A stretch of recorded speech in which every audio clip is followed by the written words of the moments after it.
Hi, my name is Denise Essner, co-owner of Essner's Custom Butchering. We are a state-inspected beef slaughter facility located in southeast Missouri. My in-laws started the business in 1983 as a custom beef slaughter plant. In April of 2015, my husband and I purchased the business from them, and we have since added on a little more and grown the retail. March of last year, our world kind of got turned upside down. Everybody else was working from home when COVID hit, when the coronavirus hit. We went the other way. People were looking for meat. Grocery stores didn't have meat. As a local processor, we were still able to get meat and have meat in our shelves. So we went from working 5.5 days a week to working 7+ days a week is what it felt like, trying to keep everything in stock, and try to meet the demand, plus keep up with our custom side of processing. The retail side of things, when the grocery stores didn't have meat, consumers were forced to find meat from somewhere, and so that kind of put us on the map, because you start searching butcher shops and Google, and fortunately we popped up. From the retail side of things, in the peak of it, I would say our sales tripled. We've maintained, probably not quite doubled what we were. So we're good. We didn't want to stay at the tripled level. There's no way that we could function staying at the tripled level.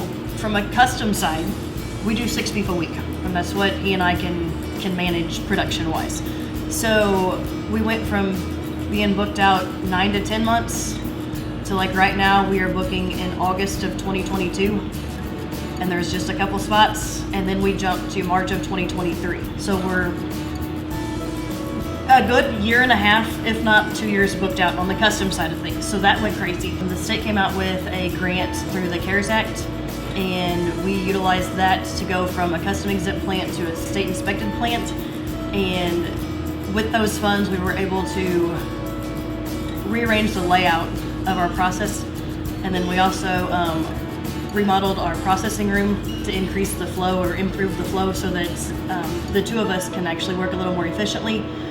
We were able to add a storage room and expand our retail, which was needed. The grant money was huge for us. From an output standpoint, there's 2 employees here. It's me and my husband. We have a couple family members that work part-time, a couple little cousins, and my in-laws still come and help every now and then, but for the most part, there's 2 of us here, so us being able to produce more in the same amount of time is huge. Being a small business, the biggest perk for our customers and us being a small business is there's only 2 employees, and we touch every piece of meat that goes out. So we see it come in. We're the only 2 that handle it, so there's never any question about how it was handled.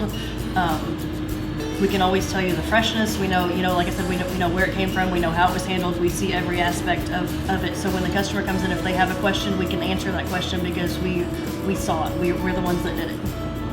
The biggest challenge we face being a small business is that my husband and I own the business. So if something happens with the kids, one of us has to leave, we're suddenly down an employee. That's definitely our biggest challenge, being family owned and a small business. That's also the biggest reward.